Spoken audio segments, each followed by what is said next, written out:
Bismillahirrahmanirrahim. Assalamualaikum warahmatullahi wabarakatuh.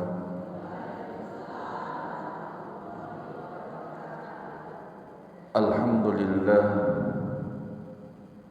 Alhamdulillah wa kafa wassalatu wassalamu ala sayyidina Muhammadin Mustafa wa ala alihi wa ahla sidqi wal wafa. Ashhadu an la ilaha illallah wahdahu la syarika lah wa ashhadu anna sayyidana Muhammadan abduhu wa rasuluhu la nabiyya ba'dah.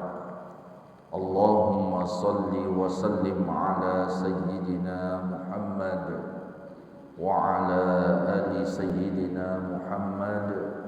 Rabbi israh li sadri wa yassir li amri wahlul 'uqdatam min lisani yafqahu qawli, amma ba'du.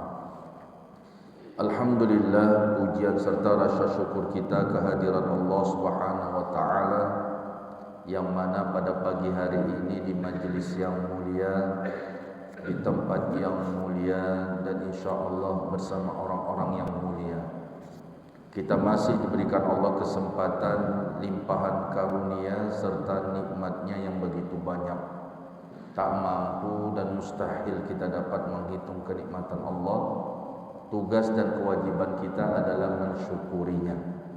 Siapa yang bersyukur, Allah janji nikmatnya akan ditambah. Tapi kalau tidak bersyukur, kata Allah, maka Allah janjikan azab yang sangat pedih bagi orang-orang yang kufur nikmat.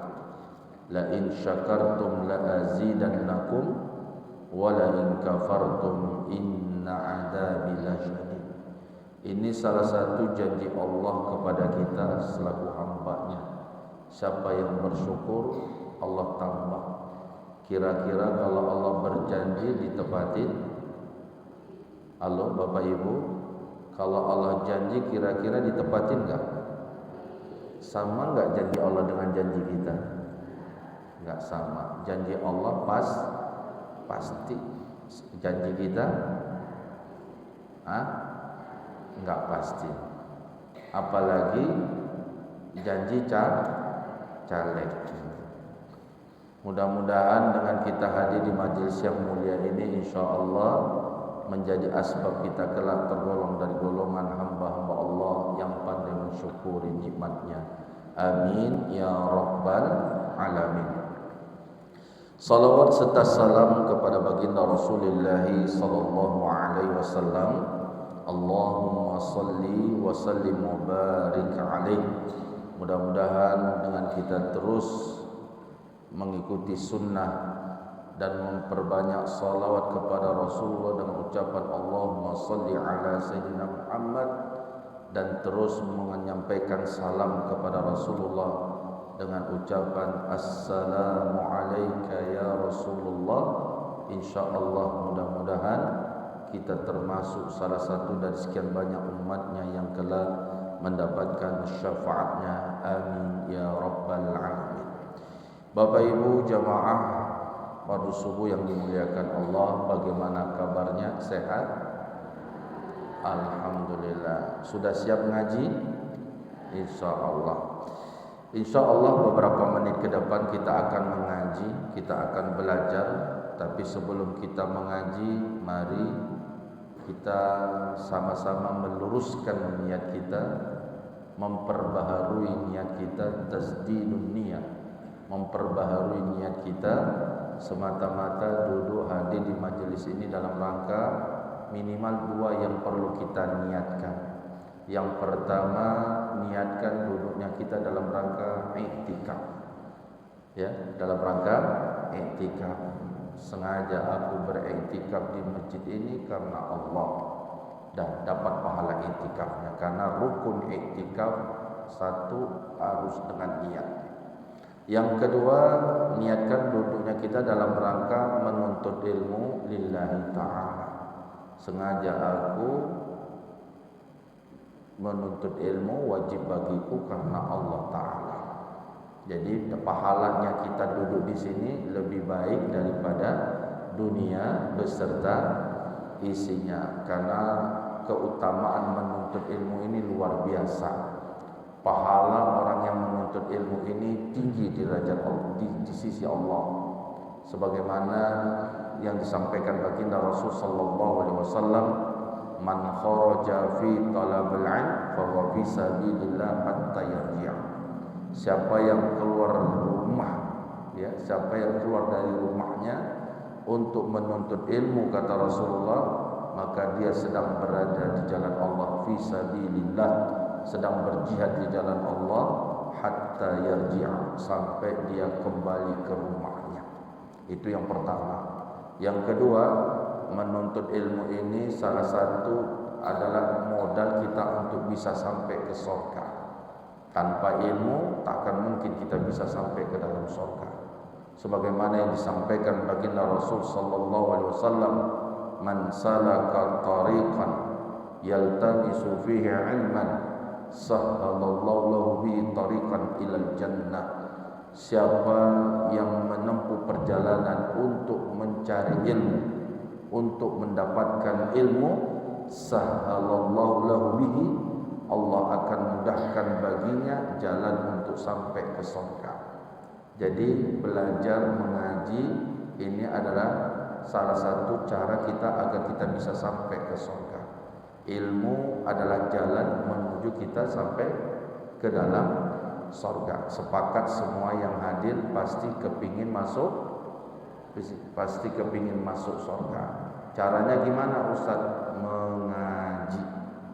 Karena sebaik-baik ibadah setelah sholat fardu adalah menuntut ilmu. Itulah sebaik-baik ibadah setelah sholat fardu.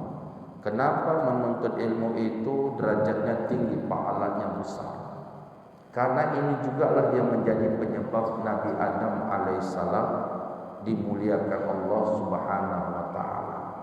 Bayangkan Nabi Adam diciptakan di mana? Halo? Nabi Adam diciptakan di mana, Bapak Ibu? Di dalam surga. Tanahnya dari mana? Dari bumi.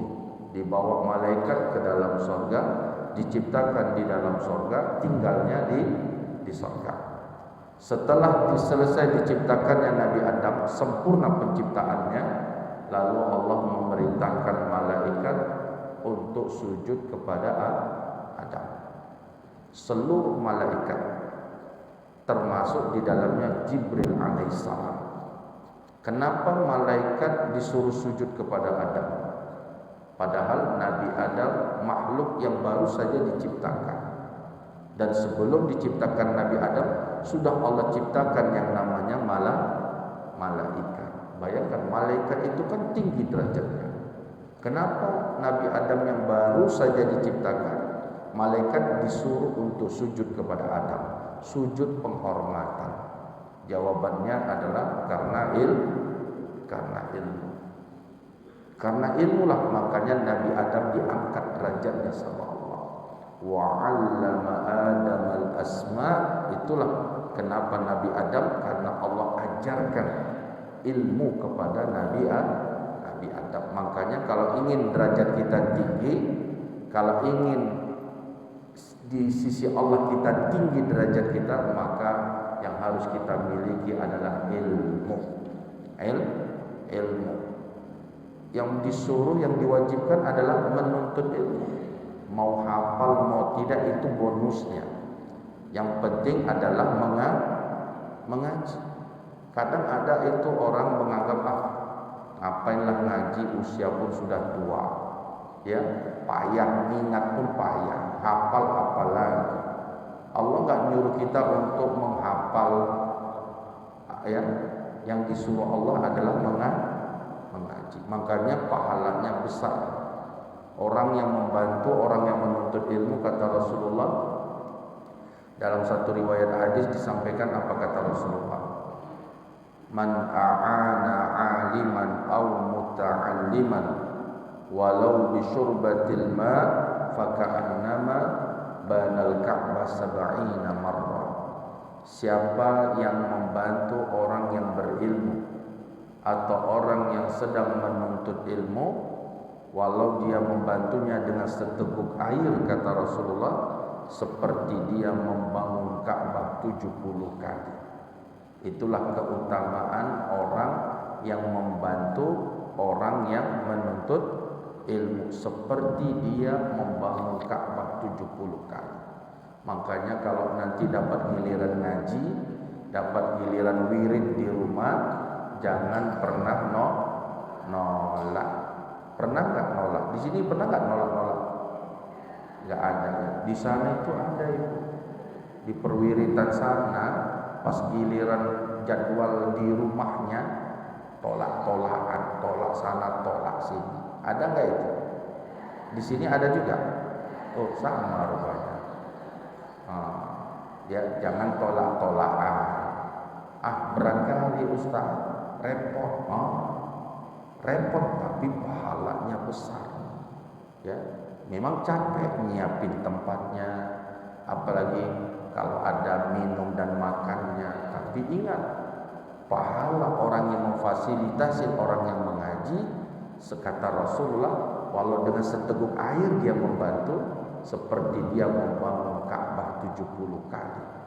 Bahkan keutamaan orang yang memberi makan dan minum, Allah akan berikan kepadanya surganya Allah Subhanahu wa ta'ala. Makanya itulah amalan yang bisa kita lakukan apabila ingin mendapatkan surganya Allah.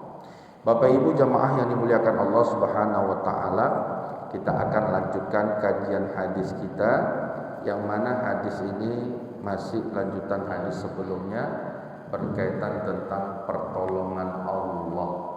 Tentang pertolongan Allah. Kepingin gak ditolong Allah? Kepingin. Kalau ditolong Allah, pasti masalahnya selesai, baik di dunia maupun di akhirat. Ada nggak yang hadir di sini saat ini yang tidak punya masalah? Ada nggak? Halo, Bapak Ibu, ada nggak yang nggak punya masalah? Nggak ada ya? Pasti ada masalahnya ya? Ada. Masalah di dunia tidak seberat masalah nanti di akhirat. Ada masalah di dunia? Ada, karena dunia ini tempatnya masalah. Tapi di akhirat sana gimana Ustaz? Masih banyak juga masalah. Apa masalahnya? Satu, nanti kalau kita selesai di dunia, kita akan memasuki yang namanya alam akhirat. Akhirat pertama itu disebut dengan alam barzakh. Ya, akhirat pertama disebut dengan alam barzakh. Alam barzakh itu apa? Alam kubur. Ya, ini sebelum akhirat yang sebenarnya, ini masih akhirat pertama. Berdasarkan hadis Rasulullah SAW, innal kubra awwalu manazilul akhirah. Sesungguhnya kuburan itu adalah rumah akhirat pertama. Jadi kuburan itu sudah dikatakan akhirat, tapi masih pertama, tahap pertama. Di alam barzakh ada enggak azab? Ada.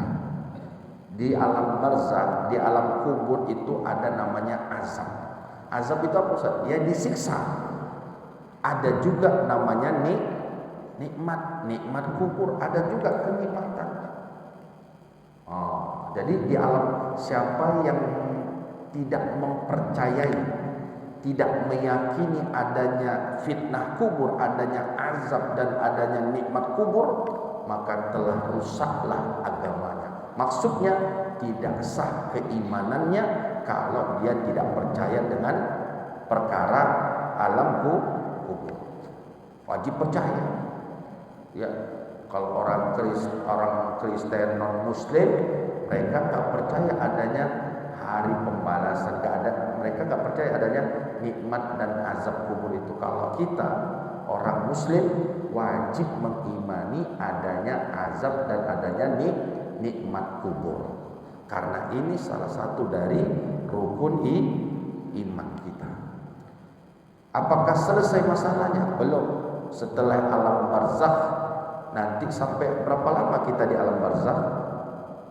Di alam kubur sampai berapa lama? Sampai hari kiamat.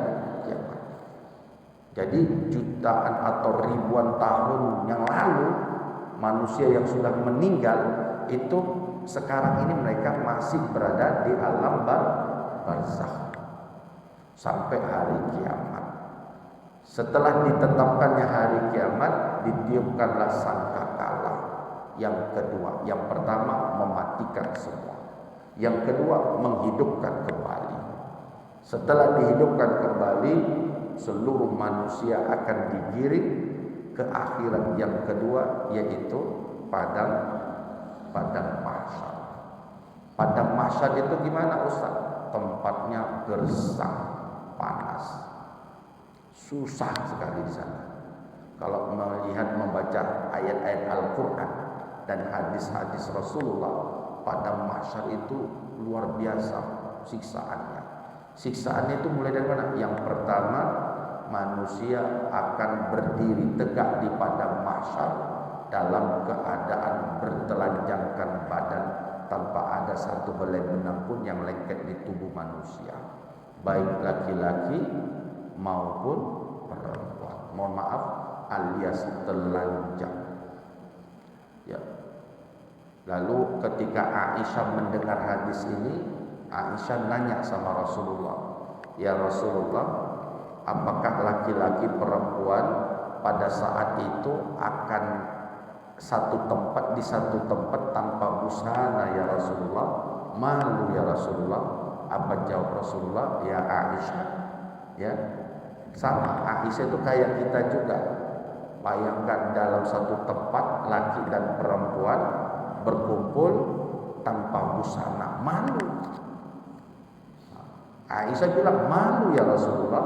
Apa jawab Rasulullah? "Ya Aisyah, pada saat itu tidak ada pikiran manusia ke hal yang lain, yang mereka pikirkan adalah amal masing-masing." Maksudnya apa? Mereka nggak peduli siapa yang di sampingnya, baik itu orang tua atau istri anaknya, nggak peduli. Di saat itu nggak ada yang peduli dengan kita, dan kita pun nggak peduli dengan orang lain. Yauma tafirru mar'u min akhihi wa ummihi wa abihi wa sahibatihi wa banihi likulli imrin yauma idzin sya'nu yughni, kata Allah. Pada saat itu ya, antara istri dan suami tidak peduli, antara anak dengan orang tua tidak peduli, antara saudara dengan saudara tidak peduli, sahabat dengan sahabat tidak peduli, karena pada saat itu kata Allah masing-masing sibuk dengan amal masing-masing. Gak peduli dia, walaupun suaminya, istrinya, anak gak peduli. Kenapa Kak? Saking dahsyatnya lah saat itu mereka gak peduli dengan orang sekitar. Kenapa Ustaz? Karena dahsyatnya di depannya sudah terpampang nerakanya Allah. Takutnya luar biasa. Dan saat itu manusia menunggu untuk dihisab, dihitung amalnya. Tapi menunggunya lama. Bukan sehari dua hari. Bukan kayak nunggu antrian minyak. Kalau mengantar minyak susah nggak? Ya, ini kan agak enakan sekarang. Mendingan kayak kemarin antrian minyak panjangnya minta ampun. Susah nggak itu? Susah. Lama kali. Saya kemarin pas lagi susah-susahnya minyak itu sampai sejam setengah nunggunya. Lama. Itu masih nunggu minyak, susah kita, ya Allah. Itu baru nunggu minyak. Ini nanti nunggu dihisab. Itu sejam setengah. Nanti dihisab nanti di hari padang mahsyar, manusia nunggunya berapa lama? Berapa lama manusia nunggu? Kata Rasulullah 70.000 tahun. 70.000 tahun untuk nunggu aja, nunggu dihisab. Bayangkan lamanya minta ampun. Lama kali Ustaz. Iya. Itu belum, itu baru kesulitan di padang mahsyar. Setelah itu manusia saking lamanya manusia akan mandi air keringat. Kenapa keringatan Ustaz? Karena pada saat itu kata Rasulullah, jarak matahari di atas kepala manusia antara mil atau mailain, antara 1 atau 2 mil saja. Banyak ulama berbeda pendapat antara mil ini. Ada yang mengatakan mil itu 1 atau 2 jengkal. Ada yang mengatakan mil itu ya kayak hitungan dunia. Hitungan dunia itu apa? 1 mil itu 1,5 kilo. Kalau 1,5 kilo itu dari sini kemana itu? 1,5 kilo. Dari sini kemana? Aksara. Halo? Adalah Aksara Bu ya? Kayaknya Aksara lah, 1,5 kilo kayaknya Aksara lah. Ya hitung-hitung kasarnya aja. Jalan Serdang lah, Jalan Serdang. Itu 1,5 kilo. Ya, antara matahari di atas kepala manusia. Sekarang bumi, antara bumi dengan matahari itu ribuan mil jauhnya. Masih terasa panas. Bagaimana lagi nanti kalau matahari di atas kepala manusia cuma dari sini ke Aksara aja, dekat. Panasnya minta ampun. Maka itu baru di padang mahsyar. Sudahlah itu dihisap satu-satu dan manusia setelah itu ditimbang. Setelah ditimbang baru manusia akan digiring, akan melintasi yang namanya sirat. Semua manusia akan melintasi sirat. Itu termasuk dalam perkara akhirat. Kalau jatuh maka neraka jahanam tempatnya. Sirat itu apa Ustaz? Lebih halus daripada sehelai rambut. Gimana itu? Cara bisa melintasinya? Tangga satu ini aja kita udah jatuh-jatuh. Bagaimana nanti melintasi sirat? Karena bisa melintasi sirat itu tergantung amal kita. Maka oleh sebab itu Bapak Ibu yang dimuliakan Allah, saking sulitnya lah fitnah akhirat ini, saking sulitnya lah siksaan akhirat ini, maka kita butuh yang namanya pertolongan Allah. Kalau kita masalah di dunia ini sebentar, ya berapa lama lah kita susah di dunia? Sebentar, paling 5 tahun, 10 tahun susah dari dunia. Masalah kita ini, ya sekarang ini kan lagi sulit-sulitnya. Sulit-sulitnya apa? Semuanya serba mahal. Mahal nggak? Mahal. Biarkan aja, nggak usah. Kita ini Ibu, orang mukmin itu tugas kita doa aja. Karena kata Rasulullah, ad-du'a'u, ya doa itu adalah senjatanya orang mukmin. Nengok kacau balaunya politik kita, kacau balaunya akhlak para pejabat-pejabat kita. Ya, kita susah dibawa, yang atas senang-senang, korupsi triliunan, melambaikan tangan. Nah itu, tak usah pusing kali mikirkan mereka itu pasti akan dapat balasannya. Kita doa yang baik-baik aja. Ya mudah-mudahan diberikan hidayah. Itu aja, nggak usah memaki-maki, nggak usah mencaci maki, tak usah. Yang tugas kita adalah doa. Doanya yang mana Ustaz? Nggak usah doa-doa laknat. Doa yang baik-baik aja, semoga diberikan hidayah. Kalau tidak tobat sebelum mati, maka siksaannya berat sekali. Baik, Bapak Ibu jamaah yang dimuliakan Allah, bagaimana pertolongan Allah itu?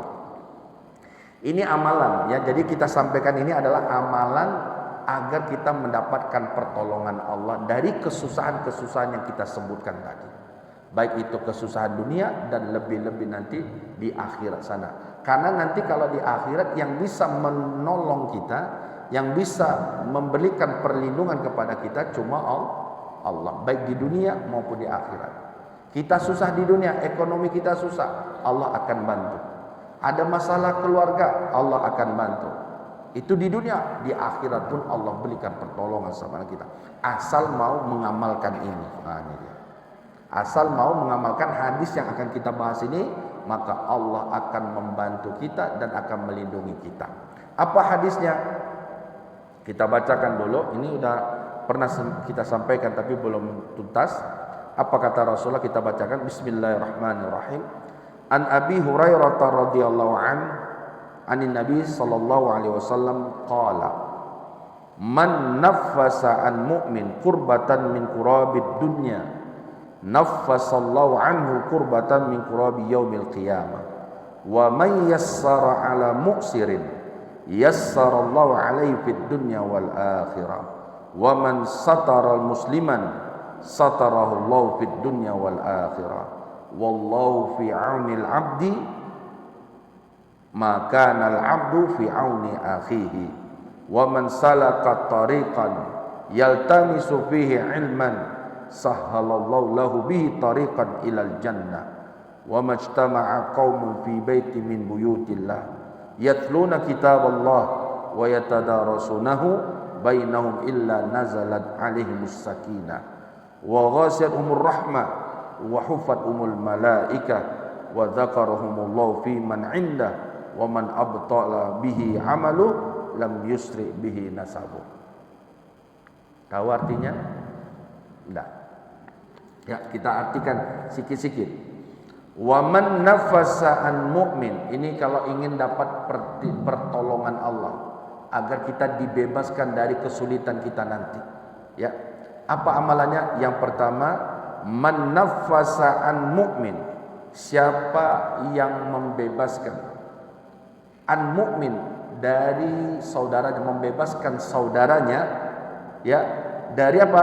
Kurbatan, dari kesusahannya, ya, min kurabid dunya, dari kesusahan dunia, naffasallahu anhu kurbatan min kurabi yaumil qiyamah. Allah akan bebaskan dia dari kesusahan nanti di hari kiamat. Yang pertama, kalau ingin kita dibebaskan Allah kesusahan nanti di hari kiamat. Tadi kita sudah sampaikan bagaimana kesusahan di hari kiamat nanti. Bagaimana perkara akhirat dari alam barzakh sampai melintasi sirat, luar biasa dahsyatnya. Kalau ingin selamat, ingin dibebaskan Allah dari kesusahan-kesusahan itu, maka yang harus kita lakukan adalah membebaskan saudara kita dari kesusahannya di dunia. Ini yang pertama. Jadi kalau ingin diberikan kebebasan, maka mulai hari ini ada saudara yang susah, ada saudara kita yang sedang kesulitan, maka yang harus kita lakukan adalah bebaskan dia dari kesulitannya. Kira-kira bisa nggak diamalkan ini? Insya Allah. Jangan mempersulit. Ada nggak yang mempersulit? Banyak. Bahkan ada istilah orang Medan, kalau bisa dipersulit, kenapa dipermudah? Kalau bisa dipersulit, kenapa dipermudah? Inilah kondisi negara kita ini. Mulai dari yang paling bawah sampai yang paling atas. Ini bukan rahasia lagi, udah tahu semua. Mulai dari yang paling bawah. Yang paling bawah itu apa? Tingkat yang paling bawah. Tingkat yang paling bawah itu desa ya. Desa.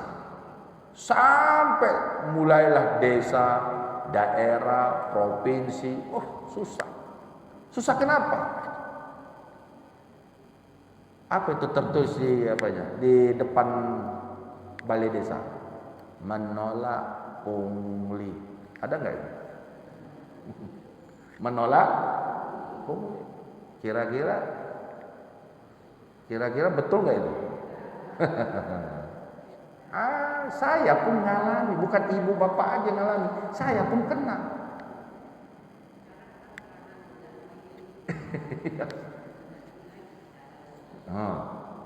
Itu kemarin baru berapa hari yang lalu ngurus domisili, domisili pesantren. Pas kan buat surat permohonan, kami buat surat permohonan. Habis itu dimajukan. Setelah selesai, apa dimintanya? Pak, uangnya Pak mana? Apa namanya? Pakai biaya. Pakai biaya. Saya bilang, kan pakai staf kita. Cerdas pula staf kita ini. Memang ada biayanya Pak. Memang sebenarnya tak ada Pak katanya. Tapi yang harus kasih katanya. Luar biasa ini. Harusnya gratis, tapi harus itu yang nolak pungli itu betul nggak?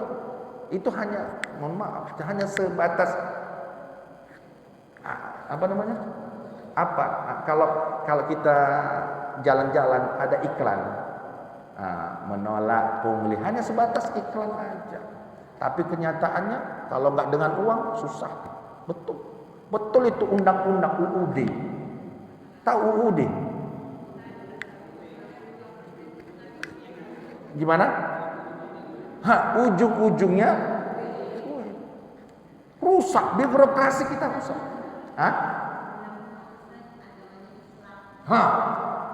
Apalagi 90% itu Islam semua. Banyak Islamnya. Tapi mentalnya mental orang miskin. Mentalnya pejabat-pejabat ini mental orang miskin. Mental orang miskin. Padahal mohon maaf, mereka itu digaji nggak? Digaji loh. Udah digaji.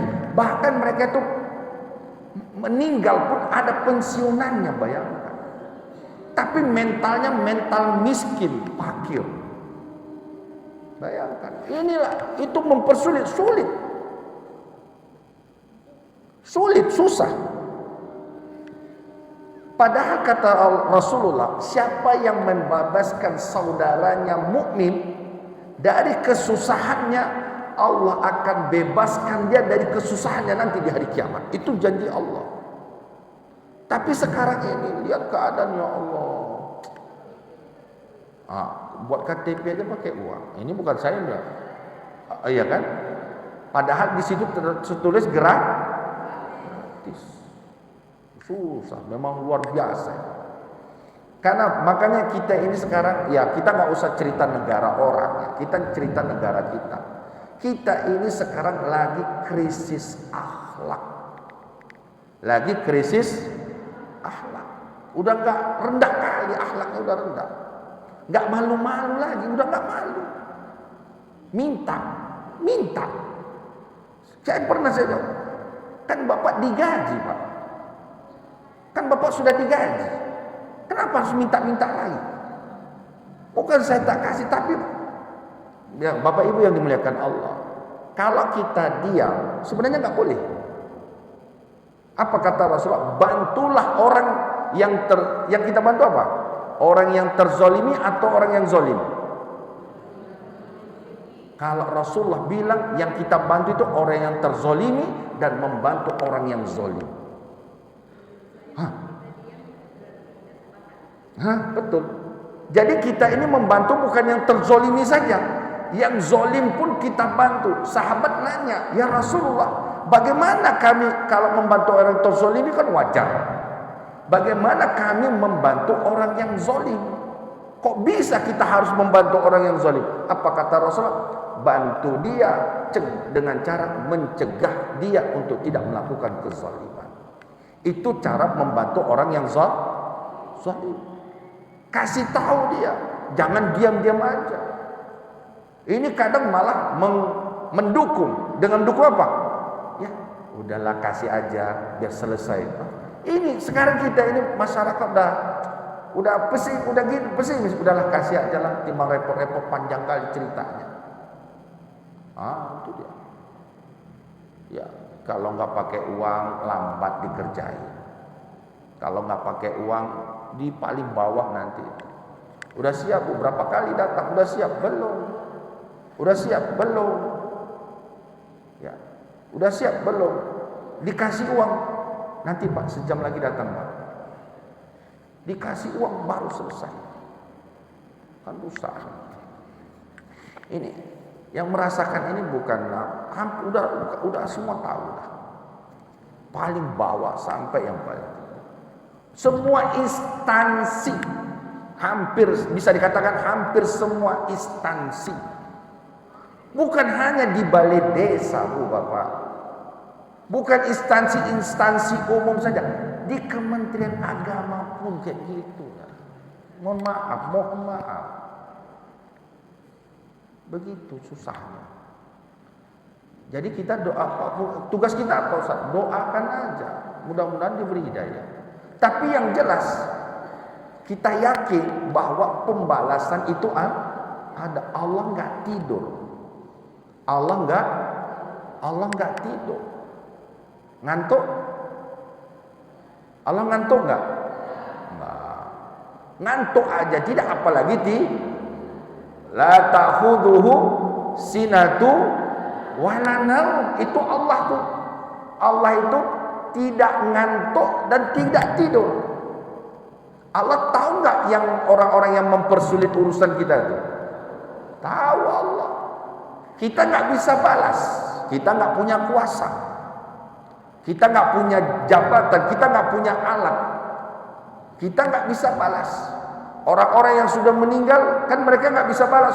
Ya, kita pun begitu juga. Tapi ingat, Allah pasti balas. Pasti balas itu, pasti. Itulah keadilan tadi. Kita nggak bisa membalas di dunia. Kita nggak bisa membalas di dunia, tapi Allah akan balas nanti di akhirat sana. Itulah luar biasanya. Makanya kita ini, kalau yang dulu gimana Ustaz? Saya habis ngaji ini tersadarkan, nyesal saya Ustaz. Nyesal, taubat. Bagaimana orang-orang yang dulu pernah kami zalimi Ustaz? Yang dulu pernah kami ambil uang untuk urusan dia itu Ustaz. Harusnya gratis tapi kami pakai biaya. Gimana itu Ustaz? Ada orang yang masih hidup? Enggak tahu lagi, sudah meninggal, tak kemana Ustaz. Gimana? Apa yang harus kami lakukan? Taubat, nyesal, dan sering-seringlah bersedekah. Jangan diulangi lagi. Kalau bisa dipermudah, jangan dipersulit-sulit. Itu akan kembali kepada kita. Setiap apa yang kita buat akan kembali kepada kita. Kalau tidak kepada kita, anak cucu kita. Makanya sebaliknya begitu Ibu. Kalau kita membebaskan kesusahan orang lain, Allah akan bebaskan kesusahan kita. Anak kita akan dimudahkan. Ya. Anak kita akan dimudahkan Allah. Maka oleh sebab itu jangan dipersulit. Ya, bebaskan dia. Makanya nanti bebaskan dia dari masalah. Contoh, mungkin dia ada masalah, butuh curhat, berikan nasihat sama dia. Selanjutnya, wa may yassara la mu'sirin yassarallahu alaihi fid dunya wal akhirah. Barang siapa yang memudahkan orang yang sedang kesulitan, Allah akan mudahkan dia di dunia maupun di akhirat. Masalahnya akan dimudahkan Allah. Akan ringan dia menyelesaikan masalahnya di dunia dan di akhirat. Caranya bagaimana? Memudahkan kesulitan orang yang sedang kesulitan. Contohnya apa ini? Hutang.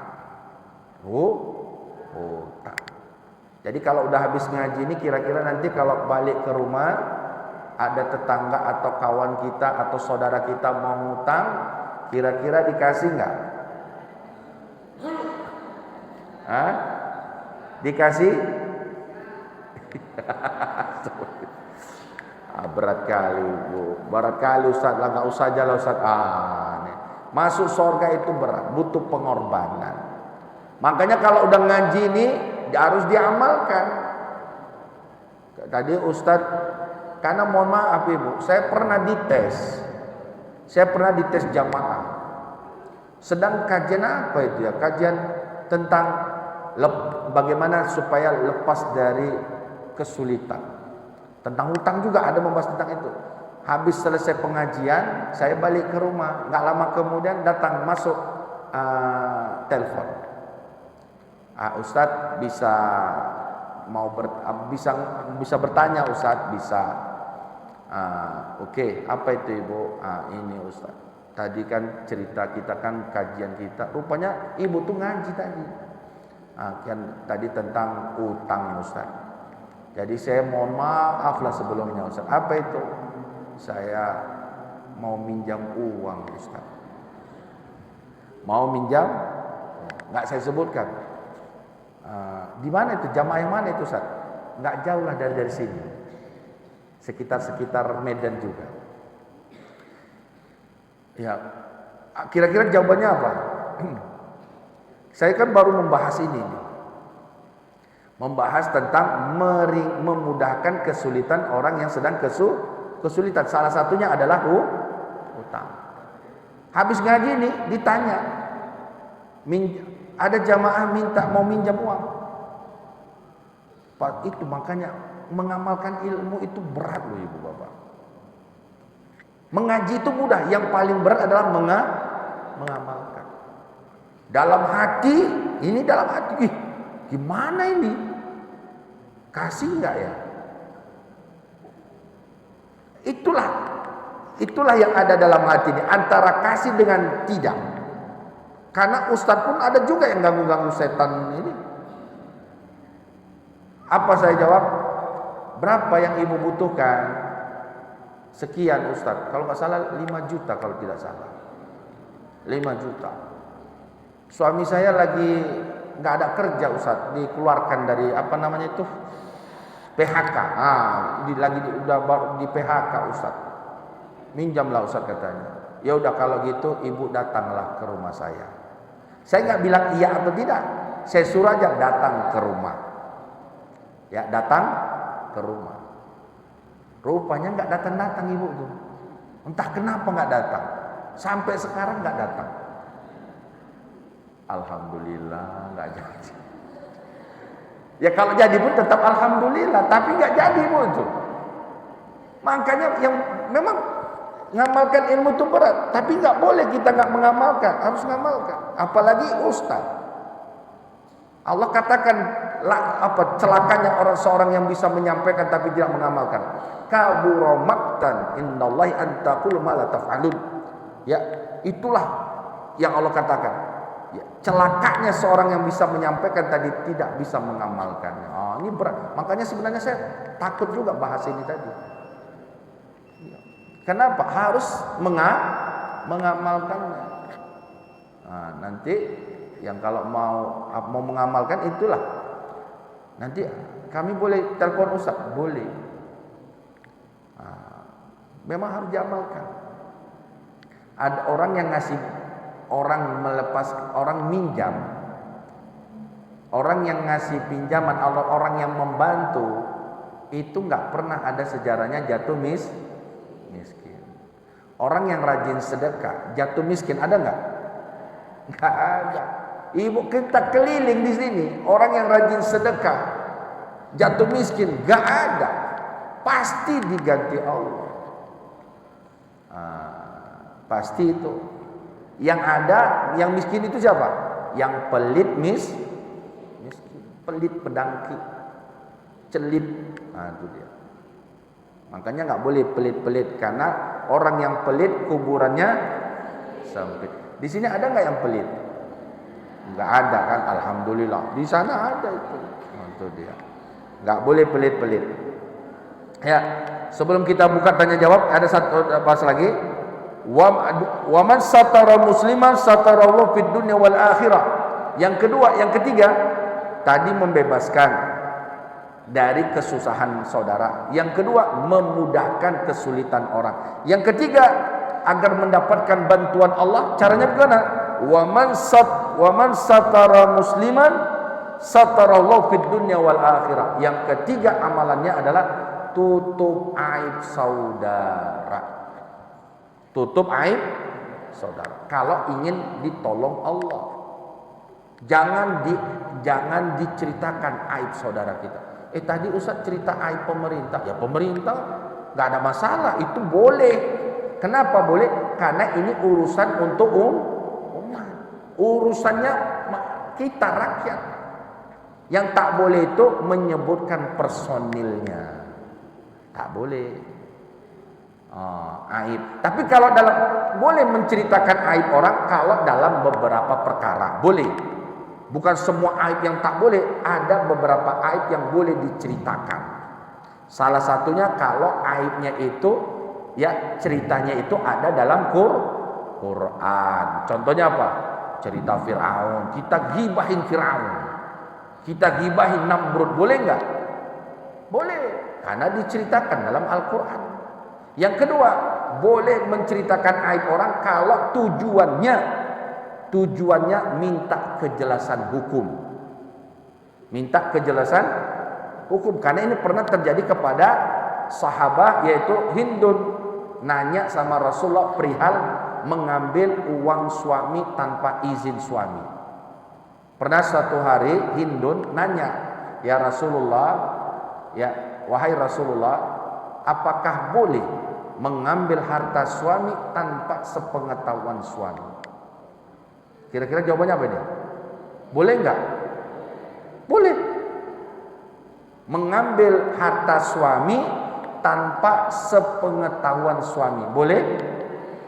Boleh ya? Hah? Enggak boleh.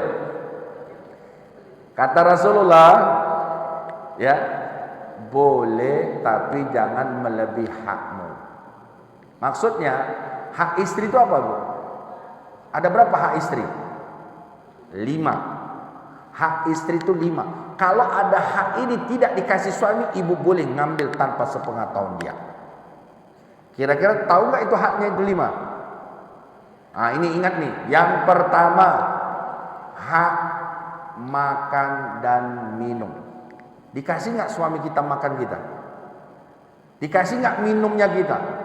Kalau ada suami pelit, dikasihnya lah ibu nasi aja, nasi putih aja, nggak ada lauk-lauknya. Nah, ini boleh diambil dari dompetnya tanpa sepengetahuan. Belilah rendang Padang. Ini karena makan dan minum adalah hak ibu. Itu yang pertama. Yang kedua, hak pakaian. Kalau ada suami, ibu pakaiannya udah robek-robek, udah robek, udah sempit, udah robek-robek, nggak peka juga suami itu, pelit aja dia Ustaz. Mau beli baju nggak dikasihnya Ustaz. Gimana ini Ustaz? Ambil uangnya, diam-diam beli baju, dipajakan. Boleh? Boleh. Itu yang kedua, hak ibu. Yang ketiga, hak tempat tinggal. Jadi kewajiban suami memberikan tempat tinggal. Yang kelima, yang keempat, hak perhatian.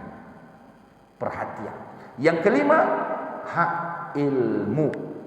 Maksud hak ilmu ini apa Ustaz? Ibu boleh minta sama suami untuk ibu belajar ngaji. Ngaji ini hak ibu ini. Pergi ngaji butuh biaya enggak? Halo? Butuh. Ada iuran bulanan di pengajian.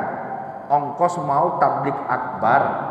Ada perwiritan pakai ongkos. Itu pun termasuk hak istri dan itu boleh. Kalau 5 ini dipenuhi suami, makannya kita dikasih, pakaian kita dibeliin, apalagi rumah diberikan, perhatian dan ilmu kita dikasih, maka tak boleh mengambil harta suami tanpa sepengetahuannya. Contoh, ada istri mau ngasih ayah omaknya uang suami, diam-diam diambilnya lalu dikasihnya kepada ayah omaknya, enggak boleh. Haram hukumnya. Harus izin suami karena itu harta suami. Bapak Ibu jamaah yang dimuliakan oleh yang terakhir, ya, wallahu fi auni al-'abdi ma kana al-'abdu fi auni akhi. Ya Allah, demi Allah, Allah akan membantu hambanya selama hamba itu membantu saudaranya. Jadi itulah cara untuk mendapatkan pertolongan Allah. Baik, ada yang mau ditanyakan seputar kajian kita berkaitan tentang pertolongan Allah?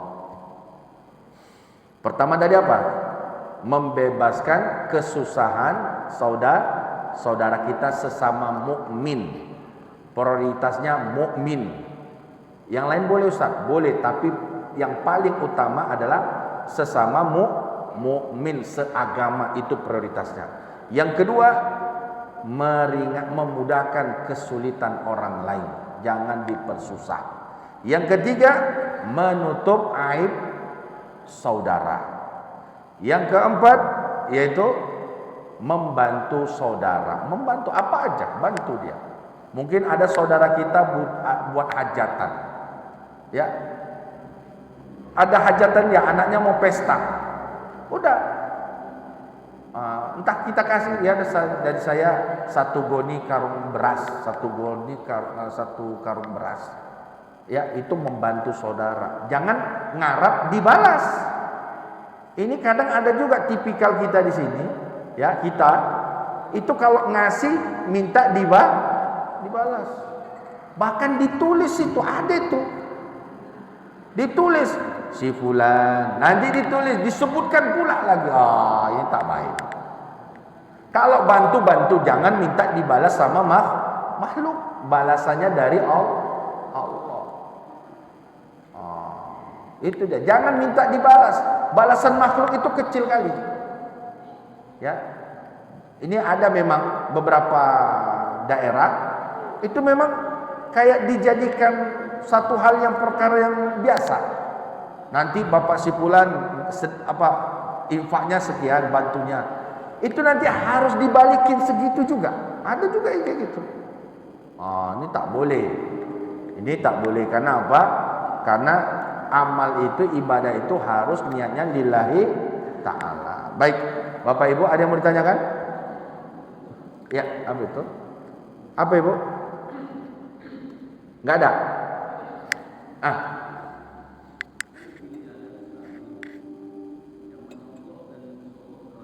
Iya.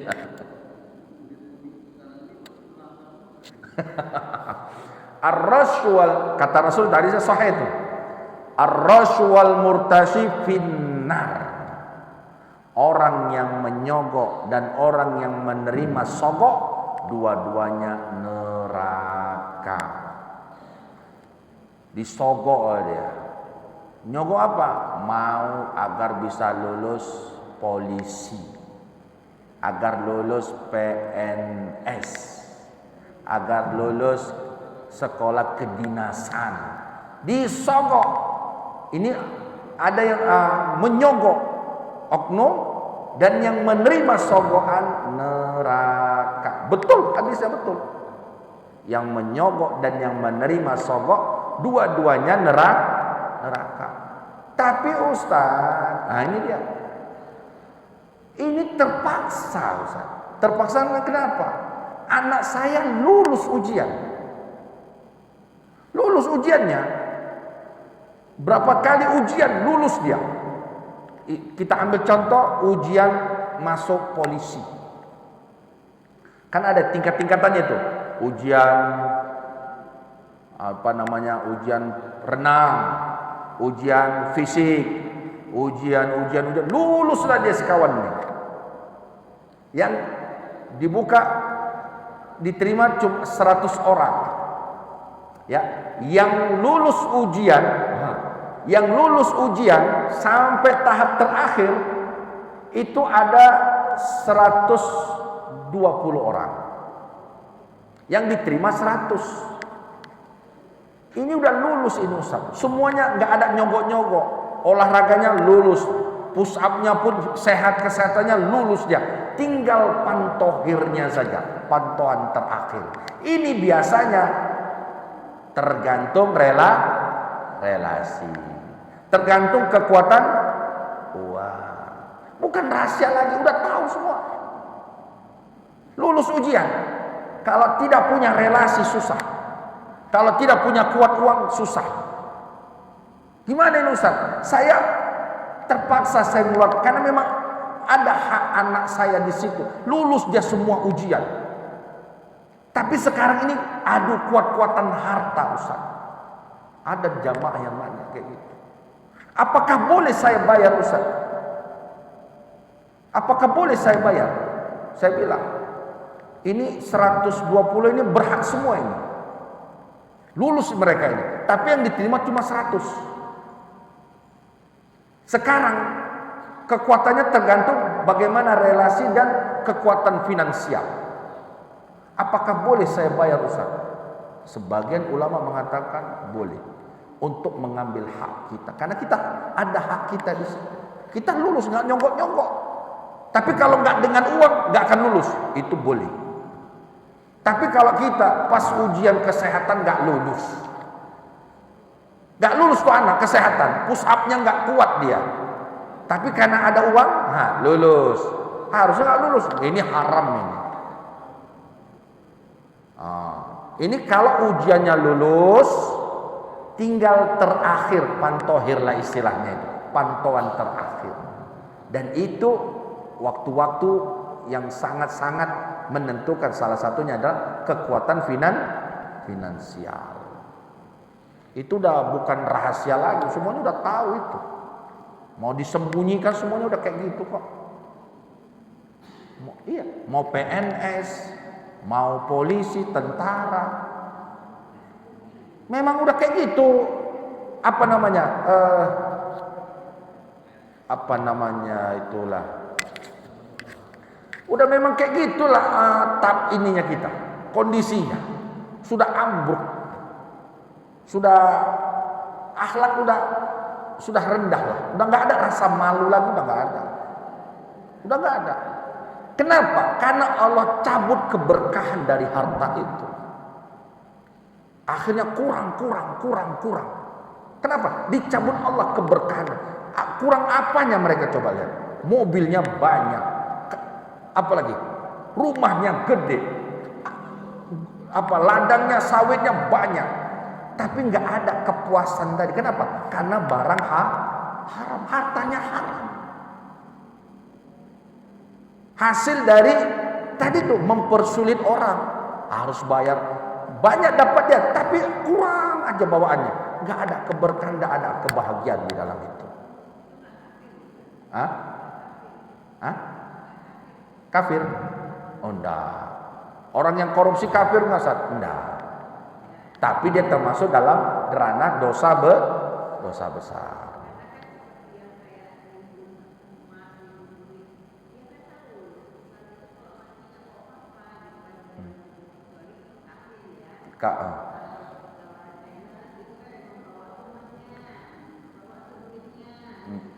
Ya.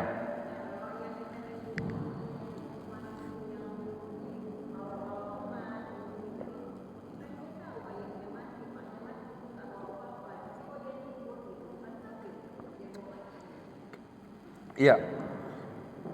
Yang kafir itu kalau yang pertama keluar tidak menentang atau menolak rukun Islam. Rukun Islam itu ada berapa? Ada 5. Syahadat dia tuh Ustaz. Islam dia. Yang kedua salat. Dia Islam tapi punya kepercayaan, keyakinan sholat itu nggak wajib. Kafir. Dia menganggap sholat subuh itu nggak wajib, itu kafir. Atau mengatakan zakat itu nggak wajib, kafir. Menolak atau menentang hukum Islam, itu yang pertama. Begitu juga menolak rukun iman. Selama tidak menolak rukun iman dan rukun Islam, maka dia muslim. Walaupun dia korupsi, Ustaz. Korupsinya itu Ustaz, triliunan, ada emas batangan lagi Ustaz. Walaupun emas batangan, tetap kalau dia tidak menolak rukun iman dan rukun Islam, masih dia muslim. Walaupun korupsinya triliunan.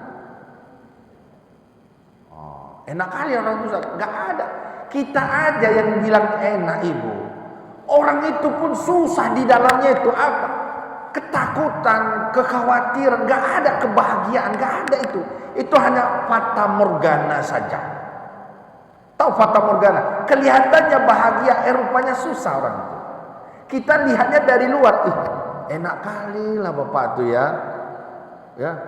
Mobilnya, terus bajunya cantik-cantik, ibu tuh gelangnya masya Allah.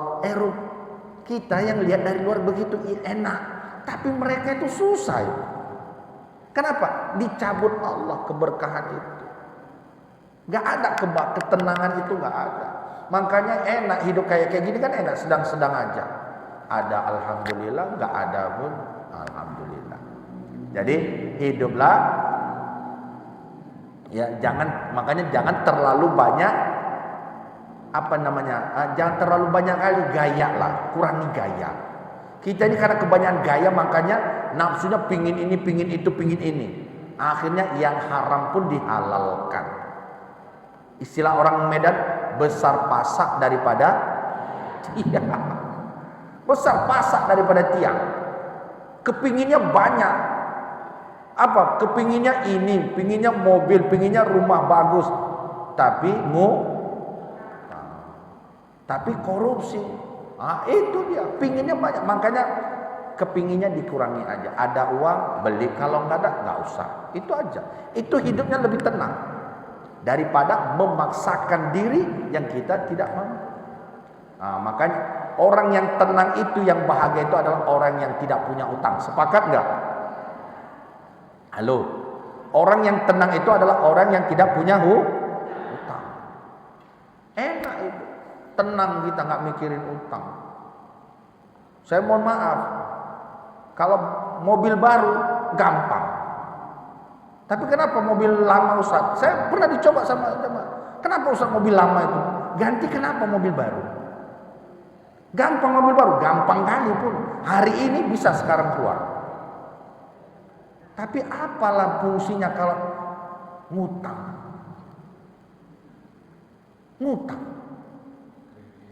Kredit, bunyi klaksonnya pun dit udah. Jadi beban saya gampang kali Bu. Mobil apa? Pajero bisa. Tapi nggak tenang mikirin bulannya besok kayak mana ya. Klaksonnya pun udah beda pula lagi suaranya.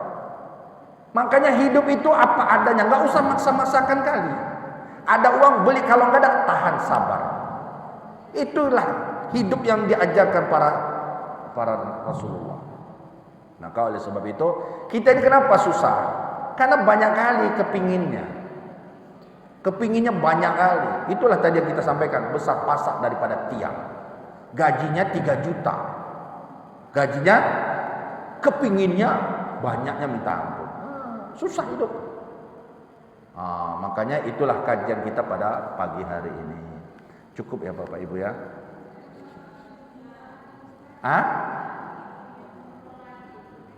Gimana? Kepingin berangkat umroh. Jawaban maksudnya apa ini? Ada uangnya? Ada. Pingin berangkat umroh, boleh. Umroh wajib atau umroh sunnah? Umroh sunnah. Umroh wajib, oke. Tapi kalau umroh sunnah gimana Ustaz? Ada uang Ustaz. Coba lihat dulu jiran tetangga kita. Ada nggak yang susah? Ada nggak yang sedang kesulitan? Ada nggak orang yang terlilit utang?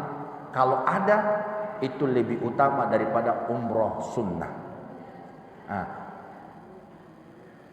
Oke, kalau memang sudah aman, jiran tetangga kita aman, apakah boleh umroh sunnah Ustaz? Boleh. Boleh, Bu. Umroh sunnah itu boleh. Iya. Oke? Ya, kita doa dulu Bapak Ibu. Astagfirullahaladzim. Na'udzubillahi minasyaitonirrajim. Bismillahirrahmanirrahim. Alhamdulillahi rabbil alamin, wassalatu wassalamu ala asyrafil anbiya'i wal mursalin wa ala alihi wa ashabihi ajma'in. Hamdan na'imin, hamdan syakirin, hamdan yuwafi ni'ama wa yukafi'u mazida. Ya Rabbana lakal hamdu kama yanbaghi li jalalikal karim wa 'azimi sultanik. Allahumma ij'al jam'ana hadha jam'an marhuma wa tafarruqana min ba'dihi tafarruqan ma'suma. Allahumma la tada' lana fi maqamina hadha damban illa ghafarta wa la hamman illa farrajta ولا دينا إلا قضيت ولا مريضا إلا شفيت ولا عيبا إلا سترت ولا حاجة من حوائج الدنيا والآخرة إلا قضيته ويسرت يا الله يا أرحم الراحمين. اللهم اغفر لنا ذنوبنا ولوالدينا وارحمهما كما ربيانا صغيرا ولجميع المؤمنين والمؤمنات والمسلمين والمسلمات الأحياء منهم والأموات برحمتك يا أرحم الراحمين. اللهم ربنا زدنا علما وارزقنا فهما وعملا متقبلا. ربنا ظلمنا أنفسنا وإن لم تغفر لنا وترحمنا لنكونن من الخاسرين. ربنا آتنا في الدنيا حسنة وفي الآخرة حسنة وقنا عذاب النار وادخلنا الجنة مع الأبرار يا عزيز يا غفار يا رب العالمين. وصلى الله على سيدنا محمد وعلى آله وأصحابه أجمعين بفضلك سبحان ربك رب العزة عما يصفون والسلام على المرسلين والحمد لله رب العالمين. Kepada Allah saya mohon ampun dan kepada ibu bapak saya mohon dimaafkan. Wabillahi taufik wal hidayah. Assalamualaikum warahmatullahi wabarakatuh. Allahu Akbar.